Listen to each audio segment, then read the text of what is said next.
Hey, what's up, y'all? Classic Kev back with another episode. Y'all, honestly, it's probably the most important episode yet because on today's episode, we have Emmy Award winning, Dancing with the Stars in the desert contestant winning Natalie Brunell, the first lady of Bitcoin. Natalie, what's happening? Oh gosh, thank you so much. It's nice to be on your show. So, Natalie, obviously, if you're in the Bitcoin crypto world, we know who you are. You've had some amazing guests. You do amazing interviews, but I want to kind of start back where everything started. So, if you could kind of walk us back, you were born in Poland and immigrated to Chicago. What Mhm. kind of happened with that? Yeah, well, thank you so much again for having me. Yes, I was born in Poland, and my family, it was always my mom's dream to come to the US.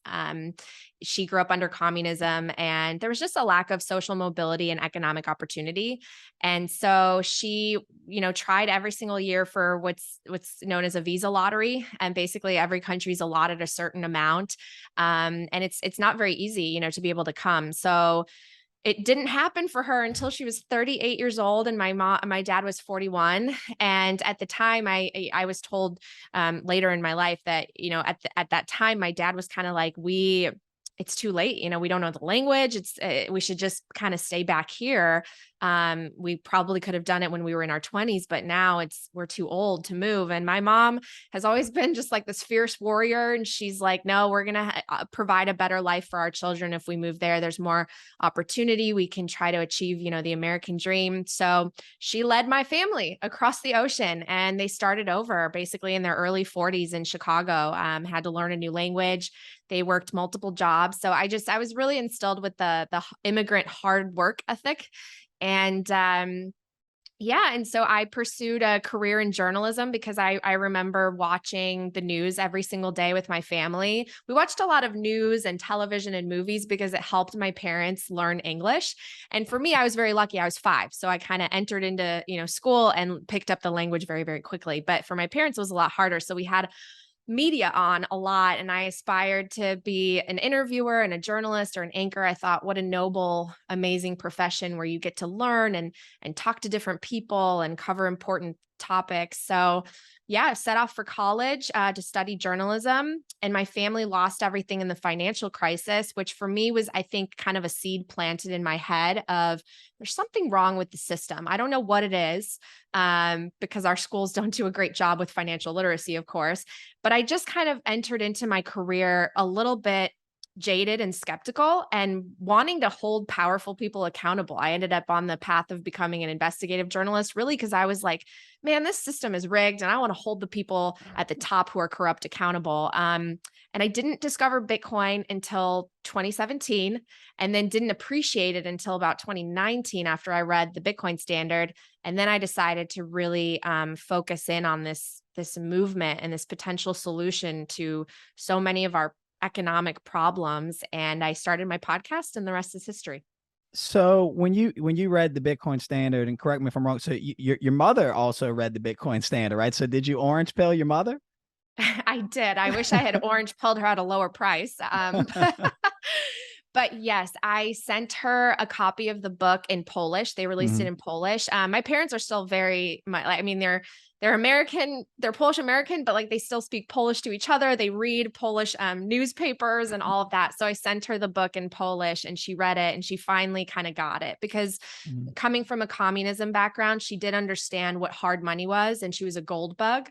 But now, after having read that book, she appreciates what I see as, digital hard money. So, A lot of the same principles as mhm. gold. And we're definitely, do you ever get tired of talking about Bitcoin? I watched a lot of your stuff and I'm like, man, she talks a lot of Bitcoin, but I mean, no, because as silly as this sounds, I just for the 10 years that I worked as a reporter, I covered a lot of the worst hmm, things that were going on in society.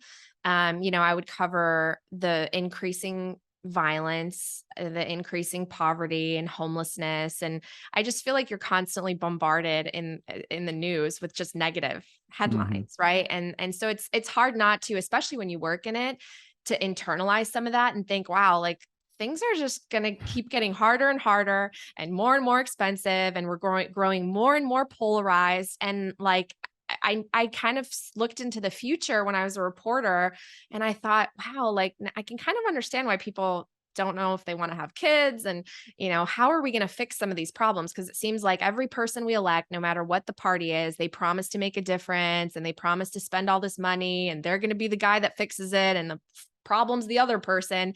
And then lo and behold, like 4 years later, the problems are all bigger.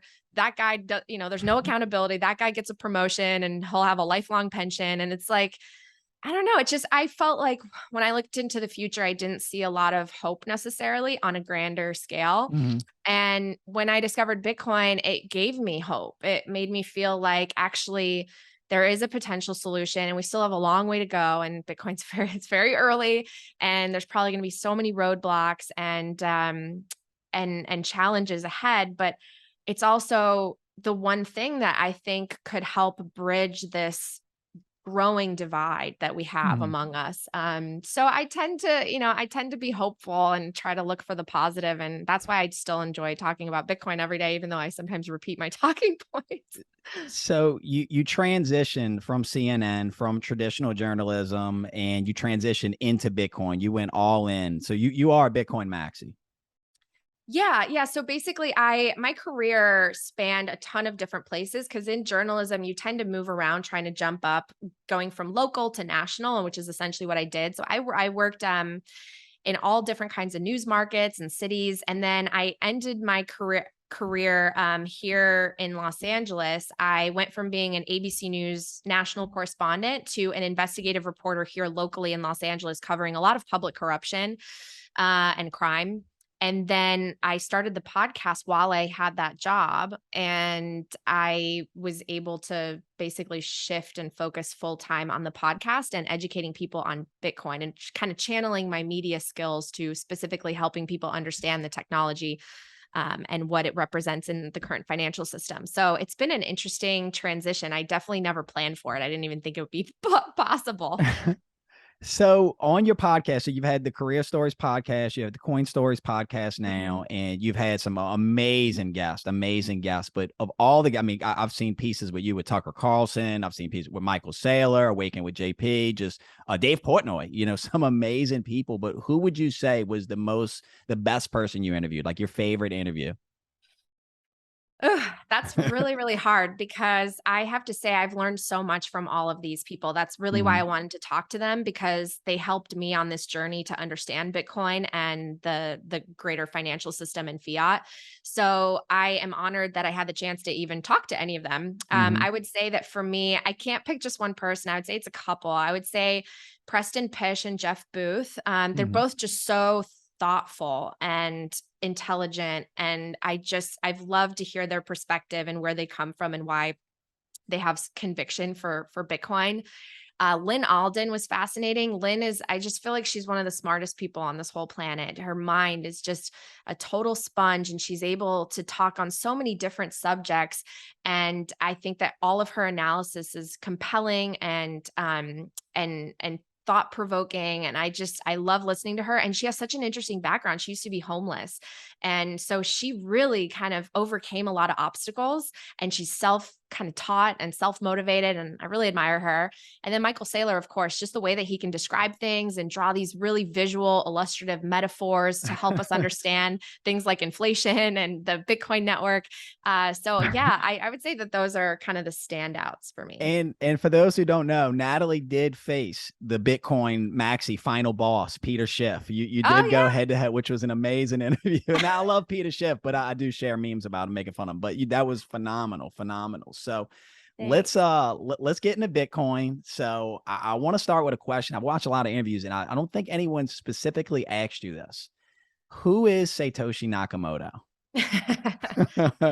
Well, your guess is as good as mine. I think that there's so much providence in the fact that we don't know who it is, right? Because we can't look to someone and start to pick apart their Mhm. personal life and who they were before they invented Bitcoin, and could they potentially, change the software. So I think that it's actually great that we don't know, because so much of our world and the problems with it is because of the centralized forces and Mhm. because of the people at the top who are making the decisions. So I love that Bitcoin has no governance. That being said, I'm just as curious as everyone else. Like, who could Satoshi be? I know a lot of people think it might be a group of people. I don't subscribe to that. I think it actually was just one person who built on top of the work and achievements in computer science and developments that Mhm. came before him. My best guess is Hal Finney. So I kind of also want it to be him, just because if you've read some of the things he said in the Bitcoin forum, actually talking to Satoshi, which would be interesting, right? Because he would have had to kind of fake that interaction. But if you learn about him, he just seemed like a good guy. He seemed like a family guy. He seemed like someone who wanted to, help contribute to making the world a better, more fair place. So for some reason, I just feel like it could be Hal Finney, but I have no clue. The timing was very coincidental, going to '08, housing market collapse, and then, Yeah. this new system arrives. So I think I actually agree with you on that. Now, when you talk about, the central banks causing problems, the first question I'm gonna ask you, let's just, is inflation transitory?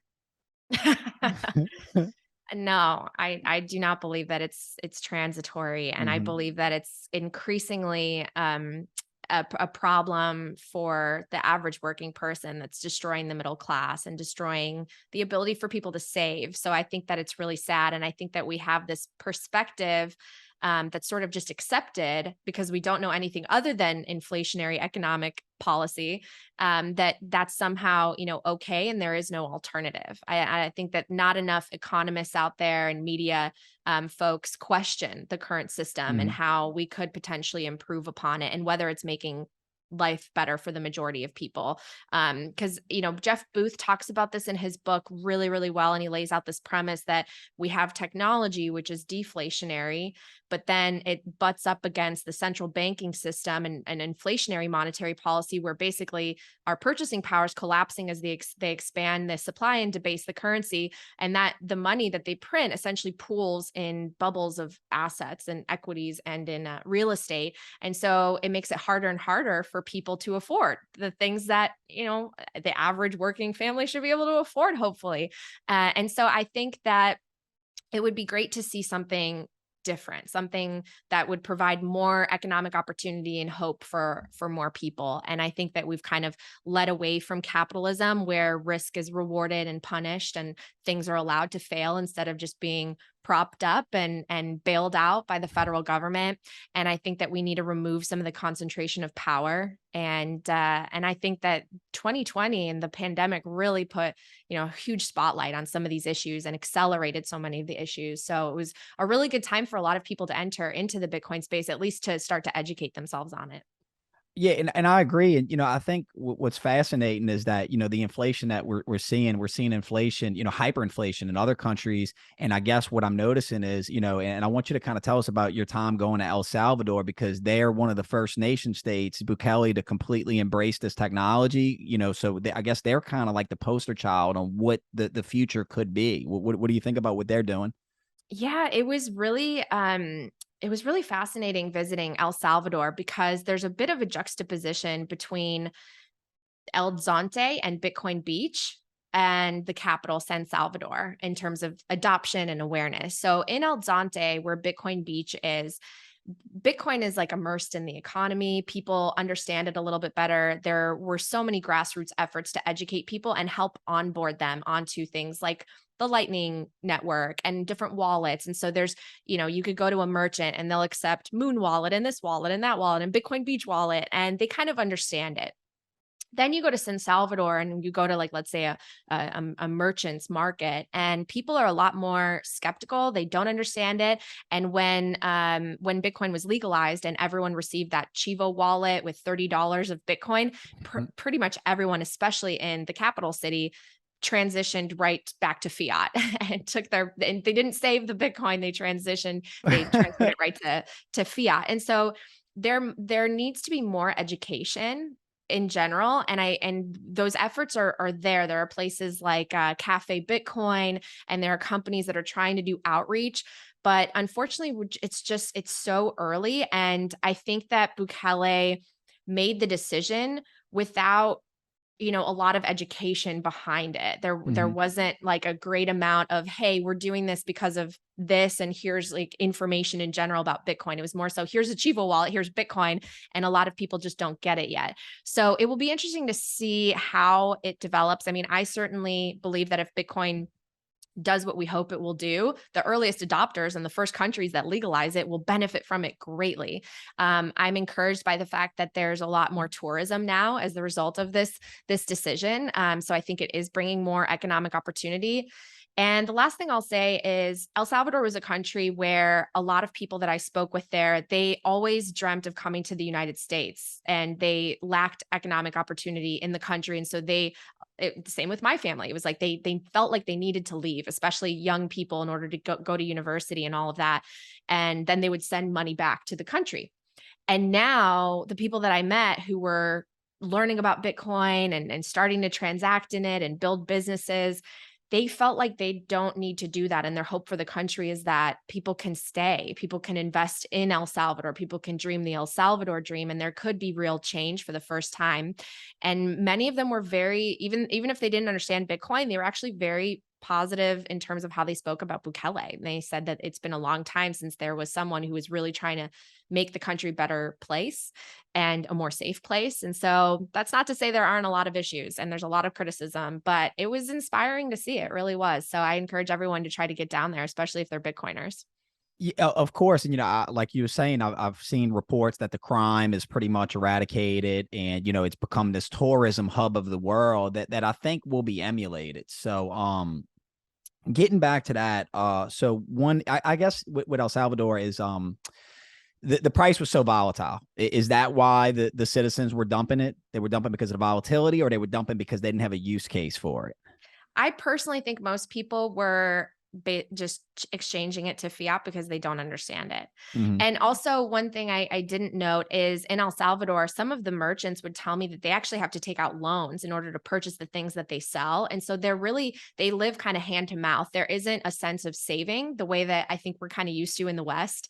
Hmm. We all have that 60-40 stock and bond portfolio pattern. In other countries, it's just whatever you make, you spend, whatever you make, you spend. And I think what's important is as the outreach increases and as more people are educated on Bitcoin, that aspect of saving, like saying, okay, at least a small portion of this, don't spend. Hmm. It's great that it can be used with Lightning Network as a medium of exchange, and that's awesome. And now people are banked who were previously unbanked. That's all great, but save some of it if you can. And I think that when the number goes up, that'll help that as well. I agree. I agree. Now, one issue I think I've been thinking a lot about, and I'd like to hear your thoughts on it. I'm sure you've seen the news. BlackRock has decided Mhm. to enter the Bitcoin space, partnering with Coinbase. What was kind of your initial thoughts on that? Yeah, I mean, I think that it's good and bad. The let's talk about it. In general, I'm very skeptical of some of these big banking institutions because if you read a lot about, BlackRock, as the result of the monetary policy that we've had, the easy money in our country for years now, they were able to do things like buy up a bunch of real estate and turn everyone into renters, and rent is just skyrocketing and people can't afford to purchase a house because of companies like that and what they're able to do. So they once they get into the space, because it's still so early and Bitcoin is so new, they can move the market and they can make it more difficult for the average person to get in and afford, and they have bigger pockets. So Hmm. I want to see more retail adoption before the big whales and the big companies. But that being said, when these big institutions come in, it really legitimizes the space, and they obviously have powerful connections with politicians. So you kind of think like, in the future, if BlackRock's invested in something and the politicians that they lobby or whatever, they're not going to want it to fail, right? So this is probably a good thing for everyone. And it provides more on ramps the more institutions that get involved. So it's, you kind of have to weigh both sides. I don't trust a lot of these companies. I just don't. But I think in the end, someone said this recently. It's like everything is good for Bitcoin, right? If it spreads awareness, if people start to understand it, then hopefully everything is good for it. But I just think that the spirit of Bitcoin is trustless. Like, don't don't trust, verify. So I think that that's important too. These big institutions that are coming in, we shouldn't have like heroes, and we shouldn't exalt some of these big banks and corporations. We should just, study, take our time, be thoughtful, and hopefully if you feel comfortable with it, take custody and be sovereign over your own Bitcoin, and don't trust. Yeah, yeah. So, it's almost as if, these BlackRock company, the government, whatever it may be, these central banks, they can't stop it. So they're like, you know what, we're going to just buy it all Mm. up.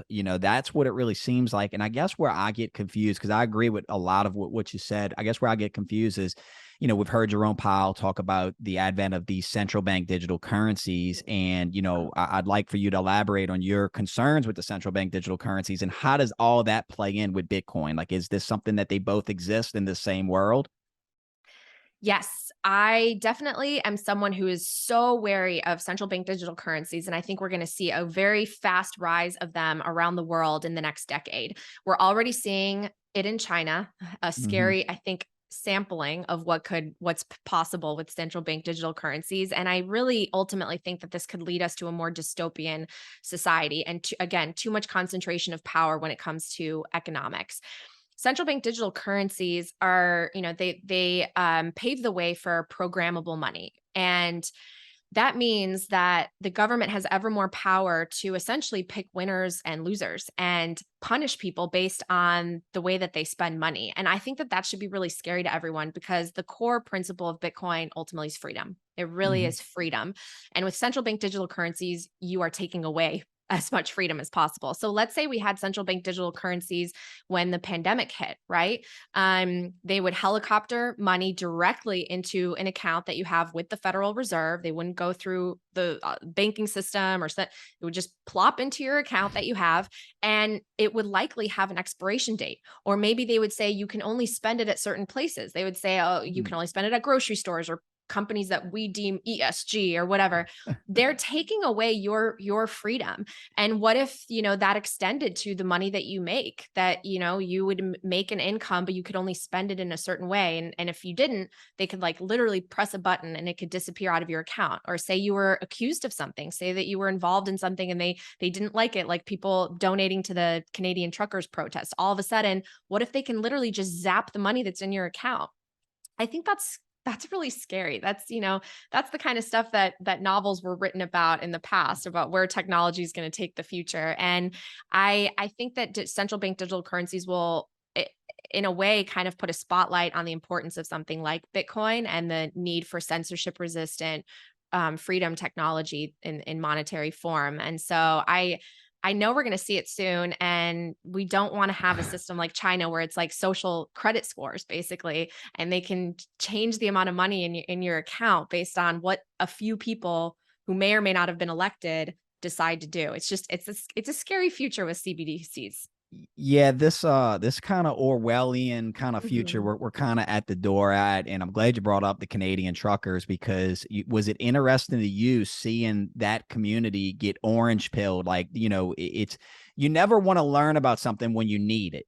They were kind of forced into it. So what Yeah. was your kind of thoughts on what happened with the Canadian truckers? I mean, it was just fascinating. The Dutch too, are being, and I hope we're never forced into it. I hope we can peacefully transition to this new system.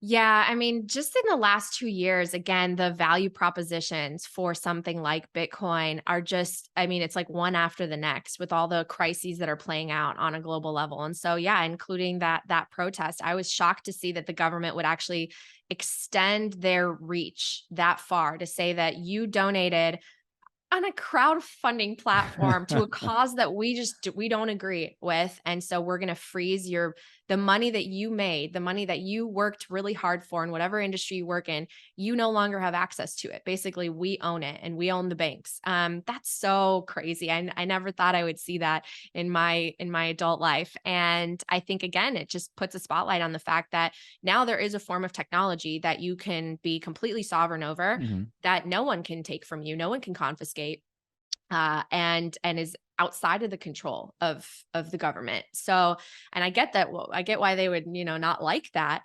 But I think it's really important now more than ever, because I agree with the what people say in terms of like when they take an inch, it ends up being a mile. It's not nothing is ever transitory or temporary, just like the closing of the gold window is supposed to be temporary in 1971 by Nixon. And here we are. We are still not on the gold standard. So I think people should be very, very careful because once they take an inch, it will end up being a lot more.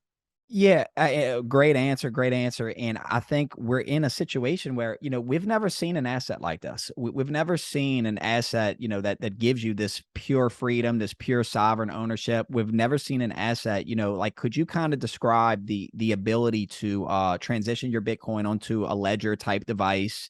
And, I guess actually, if you remember that seed phrase in your head, no one can ever take that from you, correct?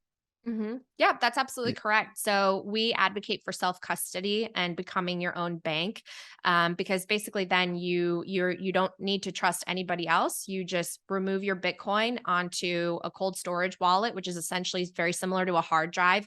You get a seed phrase. You have to keep that very, very safe. And now literally you can travel with that cold storage wallet or the seed phrase in your head, and you could go anywhere with your entire life savings, which is crazy, And what's interesting is I've actually met other people from Eastern Europe who were trying to flee around the same time that my parents were leaving, or a little bit earlier, and all they could take with them when they tried to flee, it was $100 worth of currency. And so imagine if they had Bitcoin, they would have been able to actually take their life savings Mhm. with them. And we see so many use cases with like when the Taliban took over in Afghanistan, people couldn't go to the bank, but if they did have Bitcoin, which some people there did, they were able to transact, send money, and be able to get themselves helicoptered out or escape. And so we see these use cases in real time. However, I will say that taking self custody is not for everybody, and I think there is going to be a little bit of a hurdle to mass adoption with that idea because it is a little nerve-wracking. I'm gonna be honest with you. I have transferred, Bitcoin to my cold storage, and you're just like your heart is like palpitating because you just wanna make sure you copy the address right, and, it's a little bit scary, and I get it. It's not scary in the sense of like, like it's like driving a car. Once you get it, you're behind the wheel, it takes some practice, whatever. But I think that for a lot of people, they will want trust solutions. They Mhm. will want to have a company involved, so that they, you know, aren't concerned about something being in just their house or with their family members. But I think that those solutions will increase as adoption grows, and I just hope that more and more people do take the time to learn about self custody because I do see it as the best option, or multi sig, where you're just reducing the points of failure. Agreed, agreed. I mean, look, Natalie, I lost my house in a tornado, so, like, I know what you're saying about the seed Oh phrases yeah. where I'm like, "Oh my god," it was that close, but, I think that technology will innovate and they will come up with a solution to Mhm. that specific problem, but, you mentioned the ESG narrative, and, I wanna get into that, Bitcoin mining, especially Mhm. because what we're hearing is a lot of that this proof of work concept, that it's bad for the environment. And I'd like to hear your thoughts on it. ESGs. I mean, what is your defense against that? What do you think? Yeah, so this is actually an area where I am taking the time to study more because energy is fascinating and there's so much nuance within the different areas of these industries, right? Because we have so many forms of energy in this world. There's obviously a great push to move toward emission free and green technology and renewable resources, which I totally understand. And I think that we want to make sure that we have a beautiful planet to live on 100, 1,000 years from now, right? That being said, I think a lot of people equate just the idea of energy use with emissions and with things that completely destroy the environment, which simply isn't true. First of all, nuclear, for example, has no emissions, but we haven't been investing in infrastructure and in nuclear power because of certain political and certain narratives that have been out there for a couple of decades now. Wind and solar, also great, but not fully reliable in terms of because the fact that it's intermittent energy sources, right? So we need to work on that technology. Plus, you need an incredible amount of fossil fuels in order to create the solar and the wind turbines and all that technology. So we still have to figure that out, as well as to dig for the minerals and all the things that are needed to create batteries. So it's not like we can just turn the light switch and shut off our need for fossil fuels. I think we just need to be a little bit more realistic. So when you hear these politicians come out and the UN come out and say, we're going to be emission free by 2030 or even 2050. Well, but you haven't invested in the infrastructure and the capex. You haven't created the technology in order to be able to do that. And then you're just demonizing, energy use in general, when actually Bitcoin is, because the miners have to find the cheapest sources of energy, they are more green and more renewable in their sources than most other industries. They are more than 50%, according to the data that I've seen, renewable. So I think that Bitcoin actually could help in this arena, because as we go more toward striving to have green energy, Bitcoin is actually promoting, the use of these renewables and driving toward technology that is emission free and creating an incentive to go back to nuclear or to examine hydrocarbon or hydroelectricity Mhm. and, volcanoes, and like transforming a volcano into an energy source. And so energy use isn't bad. I mean, we need energy. We need energy to be productive and to thrive and flourish as a humankind.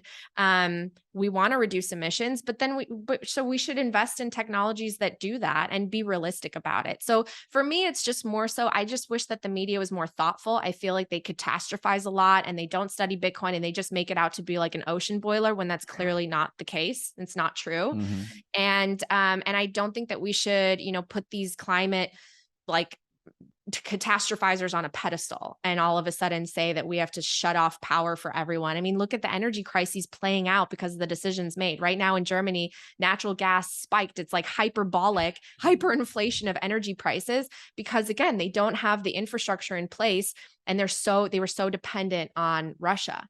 Mhm. And they turned off their nuclear power plants. So we need to be more thoughtful. And I hate that this has become political, just like everything else, right? If you're on this team, you think this way. If you're on the other team, you think this way, and there's no middle ground. And I think we need to have more dialogue and debate. I agree. And, listen, I've heard arguments on both sides. And, I still wonder, why didn't the World Economic Forum, why didn't they just do a Zoom call if it was about the environment, And I see what you're saying. Bitcoin is revolutionizing green energy. It is going to innovate green energy. And we will eventually get to a point because, if you're a miner, why would you want to spend more money for electricity? You're going to find a way to get green electricity, whether it's from volcanoes, solar, or whatnot. So, Natalie, I want to ask you, let's get some fun questions. Enough Okay. Bitcoin.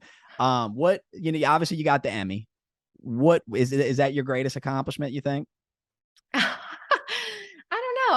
I really am proud of the stuff that I did in my reporting career because I was very intrepid and dogged as an investigator. Like, if there was a document out there that I could find, I was going to find it. For real. And so, yeah, some of my stories I've been really proud of. But I don't know if that's like my greatest accomplishment. I think for me, it's not so much one thing. I feel like I'm proud that I've worked hard, and no one's handed me anything in my Mhm. career. Like, I come from a background where my family didn't have a lot. We had no connections. I didn't get any of my jobs because my dad was wealthy or, this or that. I literally worked hard and did the old school path. I went to a tiny little market. I made no money. Then I worked my way up and I went to a middle-sized news market, and then I worked my way up, and I feel like I've done things sort of the slow turtle way, the tortoise. And it's working out, and I'm proud. Like, I have never sacrificed my morals and my values for anything. And so while I'm not as far ahead as some other people my age, especially financially, I'm Mhm. also okay with that. Like, and it's interesting because I think that this speaks to my stance within Bitcoin and crypto. Like, if I was just in this for the money, I would be shilling, all these NFT drops that I get messages about, and like, oh, this new token pre-mine, can you promote it for us? And I get offered so much money to just promote stuff that is probably, a Ponzi scheme or a rug pull. And if I say no, because I don't want to lead the sheep to the slaughterhouse, I want to, talk about something that I truly believe in the long run will make the world a better place, hopefully, and a more fair, inclusive, egalitarian place. I don't want the short-term fix. I'm here for the long term. So I'm glad I can stand by my value system, and that's what I'm most proud of. I love it. I love it. So you believe Bitcoin, this is a human rights issue more so than a monetary issue. I think it's all of it. I think that's what's so amazing about Bitcoin, especially the more that I've read about it. It's just, it causes you to think about psychology, monetary technology, physics, governance. It just sends you down the path of so many different things. And I don't know what the future holds. And I think that to say that, Bitcoin's going to fix every problem is a little bit naive, but I do think that we need to fix the money because that's the core thing, the core unit at the heart of everything that we do as humans and transact with one another in terms of just goods and services and values. So our money has been broken for a very, very long time. And I think that's hard for the powers that be to relinquish power. So that's going to be, I think, the biggest hurdle. But it's just, what I think about is a lot of questions. Like, I don't know for certain what's going to happen, but I think about, now that the US has printed so much money and people are starting to trust the dollar and treasuries less, what does that look like? What does that mean for other countries like China? Why are these countries, changing their reserves to, stockpile more gold? Why are they, what are they going to do when they all create these digital currencies or new Swift networks, new ways to transact with one another because of this technology? I just, there's such like a game theory in play. And I think it's going to be fascinating to be on the front lines of that, witnessing it and witnessing in real time the transformation potentially of money. Because the US has held on to this global superpower privilege for a long time. And I think that we've sort of made some decisions that could hurt that status in the long run. And what could we do to fix it? Can we fix it? Is it too late? And so those are the things that I think about. And I hope that Bitcoin can play a part in one of the solutions. So we fix the money, we fix the world, right? That's the saying. Yeah. Yeah. No, I One can agree. hope. I agree now. I guess I'm very positive outlook on the future, but I guess my only concern is throughout history, whenever, a country, a nation Mhm. state has switched a new world reserve currency, what usually follows that. I guess that would be my concern. We're in for a bumpy ride now. Yeah. Let's before we finish this, I gotta ask you one story that popped out on me. I was watching some interviews with you, and you have a hurricane story. And I live in New Orleans, so we know all about hurricanes. So it was just kind of interesting hearing you talk about your hurricane experience. Could you kind of tell my audience about that? A lot of people from New Orleans are watching this. Oh, that's really funny. Yeah. So when I was an ABC News correspondent, I was based in the Los Angeles bureau, and for the most part, we only cover stories west of the Mississippi. So East Coast and the hurricanes that hit, normally they wouldn't send someone from Los Angeles, but I think it was 2018. I believe it was 2018. Hurricane Florence was coming in and it was projected to be a category 5, a historic hurricane. So it was kind of all hands on deck. I was told that I was going to be sent out there, but the decision was made sort of late. So a lot of the evacuations had already happened. They sent me specifically to North Carolina, to the area near Wilmington, which is where the eye wall was supposed to come in. And so I had never been in a hurricane before, and I'm sent off. And when you're a news correspondent, you're literally packing for, you don't even know what, every element under the sun, like all forms of weather, and you don't know how long you're going to be gone. Um, and so they sent me out, and I was basically getting in, and I was one of the only cars headed into this area as all of them were flooding out. And the grocery stores, the Targets and everything was cleared off the shelves because people bought all the goods that they needed in order to sort of quarantine themselves in their homes while the storm passed. And some of the stores were even closed. So we barely got any food. It was hard to find food and water. And they put us up in this tiny courtyard hotel in the middle of Wilmington. Everything is shut down and closed. The power, of course, went out as the storm started to come through. We had no power, no water. We had one generator downstairs where people would use it for their cell phones to charge their phones. And it was roughing it. And then the storm came in. Luckily, it was downgraded to a Cat 3 because I was kind of scared. A Category 5 storm, that is intense. That is strong. Right. We're not in some massive, powerful big building. We're in a courtyard hotel. I'm like, will this thing survive? And they had us shut the curtains to make sure that if the glass breaks, it doesn't come in. I'm like, what am I doing here? We had to like fill the bathtub with water, and it was just intense. And then the storm came in. Luckily, it wasn't that crazy, but it's just like you're getting pummeled with wind. It's like those things that you've seen, right? It's just like they put you out there, the reporter's in the middle of the flood, and you're just drenched all day. People don't realize this, but you're standing out there. Like my job, I started at like 2 o'clock in the morning, and I wouldn't be done until evening the next day sometimes, because it's just one hit after another hit after another hit, and it's exhausting. It was an adventure. I really liked Wilmington. I would like to go back and see it when it's not, drenched in a heavy hurricane downpour. But man, yeah, I have some stories from my news career. It's been a wild ride. It was at that moment Natalie switched to Bitcoin. Natalie switched to covering Bitcoin. I'm not gonna lie, that was one of the stories where I said, I don't want to do this anymore. Like the national correspondent life is for some people, and I get it because there's a lot of adrenaline, and it's like the people that want to be on the front lines of the fire. That was fun in my 20s, but in my 30s, I'm like, you know what? I'm good. Like, Agreed. I'd rather travel to a Bitcoin conference than travel to be the first person on the front lines of the hurricane. Yeah, Miami's pretty nice. I agree. Miami's pretty nice. So, Natalie, where can my audience find you? I mean, I know you're on a lot of different platforms, podcasts. Where if my audience wants to look up some of your stuff? Yeah, thank you so much. So I'm very active on Twitter. My handle is at Nat Brunell. I have a podcast called Coin Stories where I talk to a lot of prominent names in Bitcoin as well as economics. I have a new show on YouTube called Hard Money, produced by Swan Bitcoin. And then you can also message me. You can go to my website, talkingbitcoin.com. She actually responds, yo. I'm telling you. I Well, respond. Well, Natalie, thank you so much for joining us. I mean, this is when we covered a lot in this episode, but is there anything else you want to leave my audience with? Any Bitcoin predictions? Any end of year predictions? Not financial advice, of course. You know what?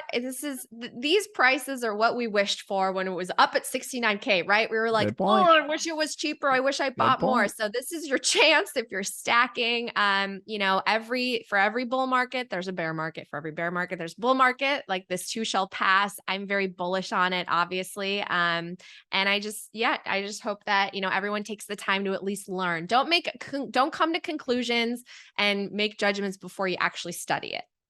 Love it. Love it. Well, Natalie Brunell, thank you so much. This was an awesome episode.